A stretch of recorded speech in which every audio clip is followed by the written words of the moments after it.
এখন শুনছেন দৈনিক সমবাংলার বৃহস্পতিবারের বিশেষ বুলেটিন।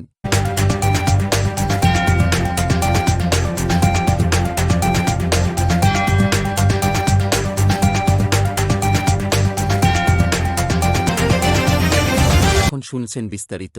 সচিবালয়ের আগুন নিয়ন্ত্রণে এসেছে। ঘণ্টাখানেকের মধ্যে নেভানোর কাজ শেষ হবে বলে জানিয়েছেন ফায়ার সার্ভিস ও সিভিল ডিফেন্স অধিদপ্তরের মহাপরিচালক DG brigadier general Muhammad Zahed Kamal. বৃহস্পতিবার ২৬ ডিসেম্বর সকাল ৬:৩০টার দিকে সচিবালয়ের সামনে ব্রিফিংয়ে এ তথ্য জানিয়েছেন তিনি। মহাপরিচালক বলেন, রাত ১:৫২ আমরা মেসেজ পাই সচিবালয়ের ৭ নম্বর ভবনে আগুন লেগেছে।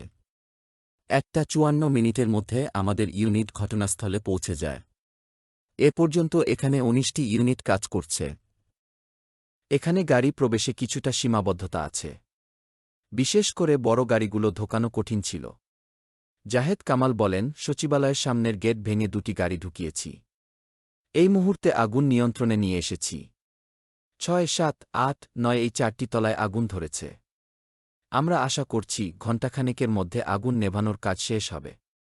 কী কারণে আগুনের সূত্রপাত তা নিশ্চিত হওয়া যায়নি বলেন তিনি। বিএনপির মহাসচিব মির্জা ফখরুল ইসলাম আলমগীর বলেছেন, সীমান্ত হত্যা কখনোই মেনে নেওয়ার নয়। ভারতের উচিত সীমান্তে হত্যা বন্ধ করা। বিএনপি সবসময়ই এই দাবি জানিয়ে আসছে। বুধবার ২৫ ডিসেম্বর সন্ধ্যায় সিলেট ওসমানী আন্তর্জাতিক বিমানবন্দরে সাংবাদিকদের তিনি কথা বলেন। মির্জা ফখরুল বলেন, ফ্যাসিবাদমুক্ত দেশ নতুনভাবে গড়ে তোলার দায়িত্ব সবার। দেশের গণতন্ত্র পুনঃপ্রতিষ্ঠার জন্যই বিএনপি কাজ করছে বলে উল্লেখ করেন তিনি। বাংলাদেশ সচিবালয়ের ৭ নম্বর ভবনে অগ্নিকাণ্ডের ঘটনায় উদ্ধার সহায়তায় ২ প্লাটুন বিজিবি মোতায়েন করা হয়েছে। বৃহস্পতিবার ২৬ ডিসেম্বর মধ্যরাতে বিষয়টি নিশ্চিত করেন বিজিবির জনসংযোগ কর্মকর্তা মো.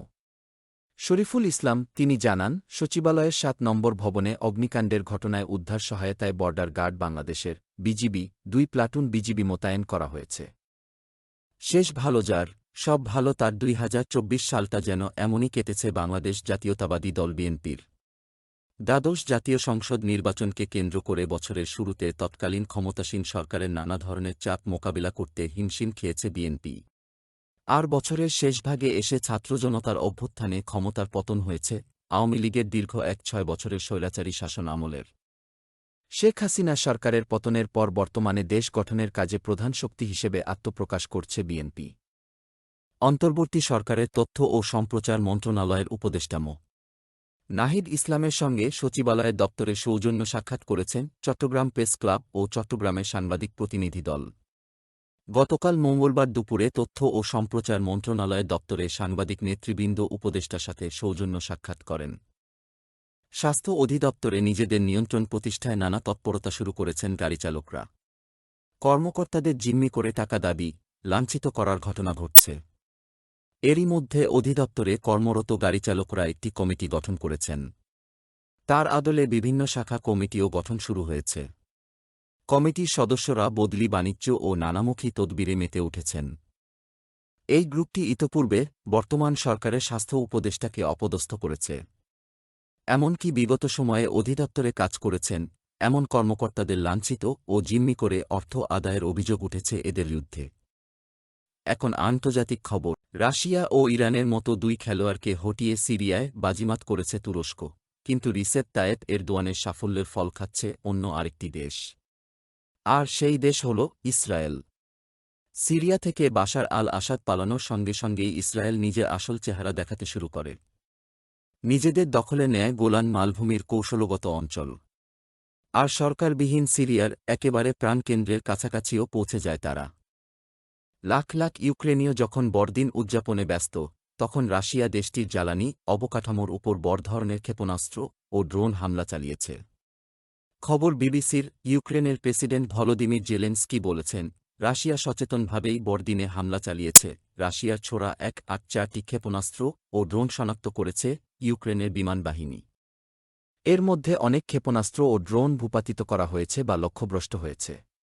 যেসব এলাকায় জ্বালানি অবকাঠামো লক্ষ্য করে হামলা চালানো হয়েছে তার মধ্যে রয়েছে খার্কিভ, কিয়েভ, দিনিপ্রোপেট্রো। মণিপুর ও প্রতিবেশী রাজ্য মিজোরামের জন্য নতুন রাজ্যপাল নিয়োগ করেছে ভারতের কেন্দ্রীয় সরকার। সেই সঙ্গে উড়িষ্যা, বিহার ও কেরালাতেও রাজ্যপাল বদল করা হয়েছে। ভারতীয় সংবাদমাধ্যম টাইমস অফ ইন্ডিয়ার একটি প্রতিবেদন থেকে জানা গেছে, মঙ্গলবার ২-৪ ডিসেম্বর ৫ রাজ্যের রাজ্যপাল বদল করে কেন্দ্রীয় সরকার। সেগুলোর মধ্যে সবচেয়ে বেশি আলোচিত মণিপুর ও মিজোরাম।